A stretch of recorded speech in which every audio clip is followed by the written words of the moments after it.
Olá, alunos, a paz do Senhor Jesus Cristo.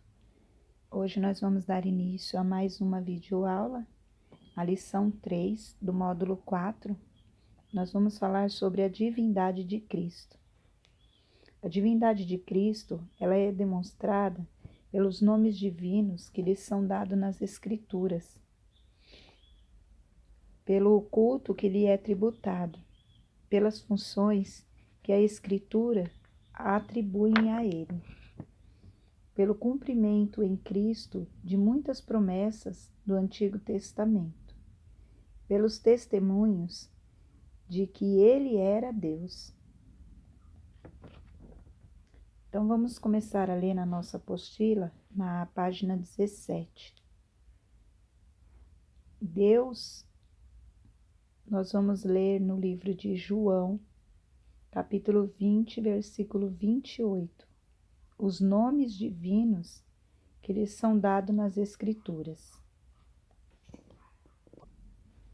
Tomé respondeu e disse-lhe: Senhor meu e Deus meu.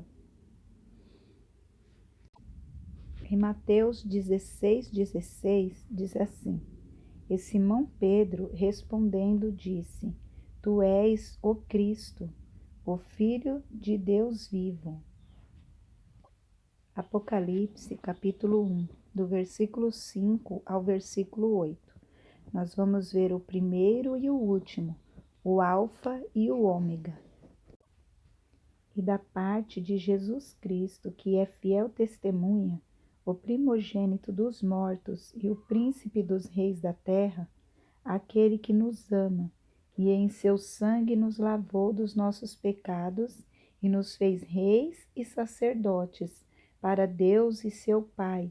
A ele glória e poder para todos sempre. Amém. Atos, capítulo 3, versículo 13 e 14. O Santo. Ó Deus de Abraão e de Isaque e de Jacó, o Deus de nossos pais, glorificou a seu Filho Jesus, a quem vos entregaste e perante a face de Pilatos negastes, tendo ele determinado que fosse solto. Mas vós negastes o santo e o justo, e pedistes que se vós desse um homem homicida. 1 Coríntios capítulo 2, versículo 8. O Senhor da glória, a qual nenhum dos príncipes deste mundo conheceu, porque se conhecessem, nunca crucificariam ao Senhor da glória. Aqui nós vimos os nomes divinos que eram dados nas Escrituras da divindade de Cristo. Agora nós vamos ver pelo culto que lhe é tributado. No livro de Mateus, capítulo 4, versículo 10, as Escrituras elas reconhecem que o culto é devido unicamente a Deus. Acompanhem comigo na sua Bíblia. Mateus capítulo 10, versículo 4. Simão Cananita e Judas Iscariotes, aquele que o traiu. Em Mateus capítulo 14, versículo 33, Jesus ele aceitou a adoração.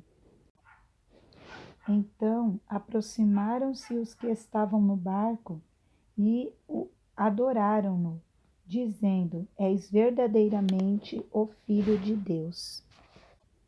Filipenses capítulo 2, versículo 10. É a vontade de Deus que Cristo seja adorado. Acompanhem comigo na sua Bíblia.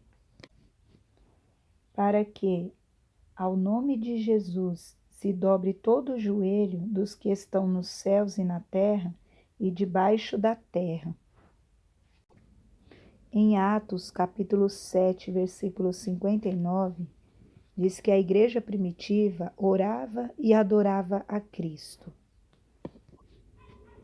E apedrejaram a Estevão, que em invocação dizia: Senhor Jesus, recebe o meu espírito.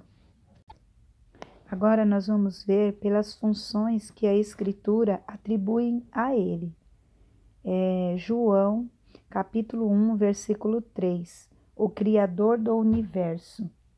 Todas as coisas foram feitas por ele, e sem ele nada do que foi feito se fez. Em Marcos, capítulo 2, versículo 10, diz assim, que os perdoador de pecados. Ora, para que saibais que o Filho do Homem tem na terra poder para perdoar pecados, disse o paralítico. Em João capítulo 3,16, doador da vida eterna e da ressurreição. Acompanhem comigo na sua Bíblia. Porque Deus amou o mundo de tal maneira que deu o seu Filho unigênito, para que todo aquele que nele crê não pereça, mas tenha a vida eterna. João capítulo 5, versículo 22 e 23, diz assim: E também o Pai a ninguém julga, mas deu ao Filho todo o juízo, para que todos os honrem o Filho, como honra o Pai. Quem não honra o Filho, não honra o Pai, o que o enviou. Aqui nós vimos as funções que a Escritura atribui à divindade de Cristo. Pelo cumprimento em Cristo de muitas promessas do Antigo Testamento, nós temos várias referências, como por exemplo, Salmo 102, versículo 24 até o versículo 27, e a mesma referência no Novo Testamento, Hebreus, capítulo 1, versículo 10 e 12. Pelos testemunhos de que ele era Deus. Somente o livro de João apresenta 7 testemunhos, e nós iremos ver agora os testemunhos. O testemunho do Pai, no livro de João, capítulo 5, versículo 37. Acompanhem comigo na sua Bíblia. E o Pai, que me enviou, ele mesmo testificou de mim. Vós nunca ouvistes a sua voz, nem vistes o seu parecer. O testemunho de João Batista acerca da descida do Espírito Santo no batismo de Cristo. João capítulo 1, versículo 32.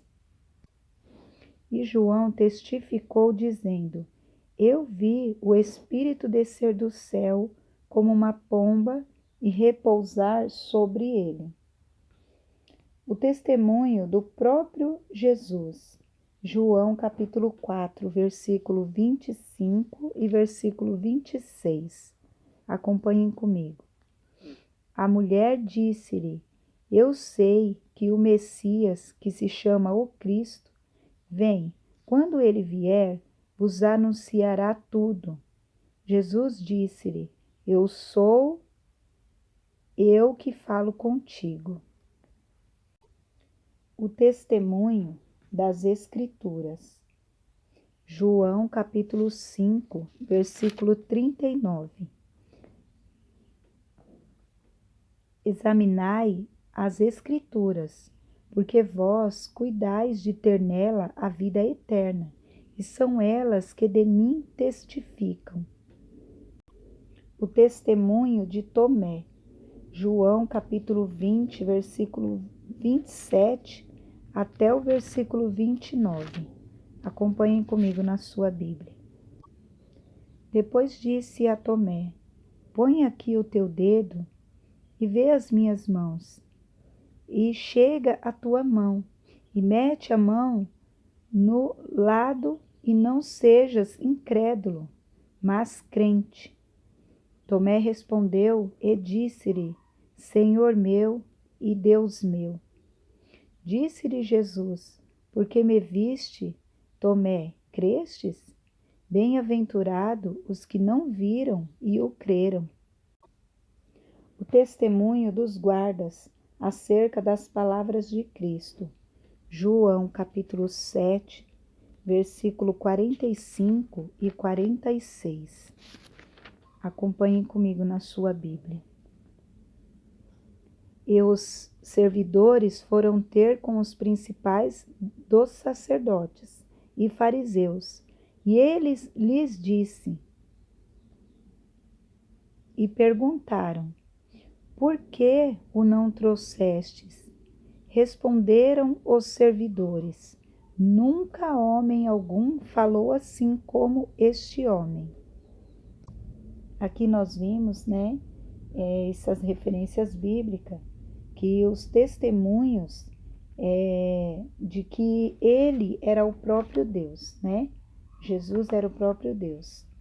Agora nós vamos ver o Cordeiro de Deus. Essa expressão, ela ocorre 2 vezes no Novo Testamento. Em João, capítulo 1, versículo 29 até o versículo 36. O Antigo Testamento nos apresenta 3 funções espirituais do Cordeiro. O Cordeiro das ofertas pelo pecado, em Levítico, capítulo 1, versículo 4. O Cordeiro Pascal, Êxodo capítulo 12, e o Cordeiro dos sacrifícios matinais e vespertinos, Êxodo capítulo 29, versículo 38 até o versículo 46. Cristo não é chamado de um cordeiro, mas de o Cordeiro. Assim, acumulando para si todas as funções espirituais, ele é o verdadeiro Cordeiro, o Cordeiro de Deus. Como o Cordeiro de Levítico, capítulo 1, versículo 4, ele deu a sua vida para a remissão dos nossos pecados, como Cordeiro Pascal. Nos exorta que comamos a sua carne. João capítulo 6, versículos 51 até o 56. Como o Cordeiro dos sacrifícios matinais e vespertino, nos fala do sacrifício eterno, feito por ele, coroado na promessa de estar conosco todos os dias. Está escrito em Mateus capítulo 28, versículo 20. Somente no livro de Apocalipse encontramos muitas vezes a palavra cordeiro. No estudo de tipologia bíblica, podemos contemplar mais de perto essa maravilhosa verdade. Cristo foi o último sacrifício. Deus sacrificou o seu Filho por amor ao mundo. Jesus e seus discípulos. O termo discípulo vem da palavra talmide, hebraico, e marretes, no grego, e discípulos, em latim. E significa pupilo, aluno, aprendiz. A relação entre o mestre e o discípulo era uma característica comum do mundo antigo. Filósofos gregos e rabinos judeus reuniam em torno de si grupos de aprendizes e discípulos. Vejamos um exemplo bíblico no Antigo Testamento que fala de mestre e discípulo. 1 Crônicas, capítulo 25, versículo 8. Nos tempos do Novo Testamento, uma prática semelhante tinha prosseguimento e, em geral, discípulo passou a ser aquele que aceitava o ensinamento de determinado mestre. Em Marcos capítulo 2, versículo 18. A forma verbal mateteu, fazer discípulo, discipular, ensinar, é encontrada em Mateus capítulo 28, versículo 19 e Atos capítulo 14, versículo 21. Não resta dúvida de que Jesus empregou um tratamento especial aos seus discípulos e discípulas. Foram homens e mulheres escolhidos e consagrados e ordenados para darem continuação à sua obra. A bem-aventurança do que estão no reino, em Mateus capítulo 5, versículo 3 até o versículo 12, fala de 8 qualidades necessárias aos discípulos. Humildade. no versículo 3. Bem-aventurado os humildes de espírito, porque deles é o reino dos céus. Ser humilde não é ser pobre materialmente, ter pouca cultura, depreciar-se diante dos outros, ser covarde ou medroso, esconder seus talentos, andar cabisbaixo e com roupas remendadas. Ser humilde é não ser orgulhoso, achando-se dono da verdade, mas, pelo contrário, ser modesto, cordial, simples, honesto e transparente. Estar sempre pronto a negar-se a si mesmo, servir a Deus e ao próximo, ser submisso e dependente de Deus. Contrição. Bem-aventurado os que choram, porque serão consolados. Está no versículo 4, em Mateus capítulo 5, versículo 4. E veja também em Salmos, capítulo 126, versículos 5 e 6.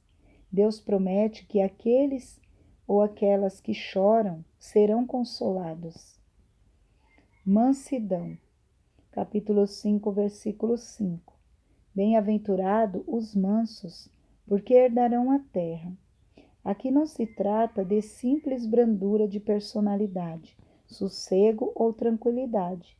Mansidão é o estado de espírito de alguém que tem o controle e domínio sobre o temperamento e atitudes, paciência, controle da situação e domínio próprio. Os mansos herdarão a terra, pois foram perseverantes e pacientes com a dificuldade e prosseguiram no conhecimento de Cristo. A palavra herdarão indica uma posição do reino e na família de Deus. Está escrito no livro de Tito, capítulo 3, versículo 7. Retidão, versículo 6. Bem-aventurado os que têm fome e sede de justiça, porque serão fartos. Tratar-se de fome e sede de Deus, que é justo. Misericórdia, versículo 7. Bem-aventurado os misericordiosos, porque eles alcançarão misericórdia. A soma de compaixão mais piedade mais amor é igual misericórdia. A misericórdia triunfa sobre o juízo. Em Tiago, capítulo 2, versículo 13, Efésios, capítulo 4, versículo 32 e Colossenses, capítulo 3, versículo 12 e 13. Ai de nós, se Deus fosse apenas justo e não usasse de misericórdia para conosco. Em Salmos, capítulo 25, versículo 7. Temos usado de misericórdia para com os outros? Aqui fica uma pergunta, para cada um de nós. Se Jesus ele usou de misericórdia por nós, nós temos usado de misericórdia para com os outros? É uma reflexão, para cada um de nós nesse estudo das bem-aventuranças do capítulo 5, que vai do versículo 3 até o versículo 12. Agora nós vamos ver pureza, no versículo 8. Bem-aventurado os limpos de coração, porque verão a Deus. Deus deseja que sejamos limpos de coração, o que só é possível mediante o novo nascimento, com a ajuda do Espírito Santo. Salmos capítulo 24, versículo 4. Paz, no versículo 9. Bem-aventurado os pacificadores, porque serão chamados de filhos de Deus. O sentido primordial é que estes são os que efetuam a paz entre Deus e a pessoa por meio de Cristo, pela proclamação do Evangelho da reconciliação. Romanos capítulo 15, versículo 33. Fidelidade, versículo 10 e 12. Bem-aventurado os perseguidos por causa da justiça, porque deles é o reino dos céus. Bem-aventurados sois, quando por minha causa vos injuriarem e vos perseguirem, e mentindo disserem todo o mal contra vós. Regozijai-vos e exultai, porque é grande o vosso galardão nos céus, pois assim perseguiram aos profetas que viveram antes de vós. Jesus sabia que a fidelidade de seus discípulos poderia levá-los à perseguição. Por isso, os encorajou a permanecer fiéis, até mesmo se alegrarem na perseguição. Em João capítulo 15, versículo 19. Acompanhem comigo na sua Bíblia. Se vós fosseis do mundo, o mundo amaria o que era seu. Mas porque não sois do mundo, antes eu vos escolhi do mundo, por isso é que o mundo vos aborrece. Ser fiel é muitas vezes sofrer e padecer por causa da obra de Deus e continuar submisso a Ele. Paulo foi um exemplo de discípulo fiel. Ser discípulo de Jesus não é fácil. Contudo, Deus enviou o Espírito Santo para nos ajudar a segui-lo em obediência e amor. Aqui nós vamos terminando mais uma lição e hoje nós falamos sobre a divindade de Cristo, né? E logo na próxima matéria nós estaremos estudando a lição 4, né? Que é instruções práticas para a conduta do reino. Amém? Que Deus abençoe a todos, fique na paz, até a próxima aula.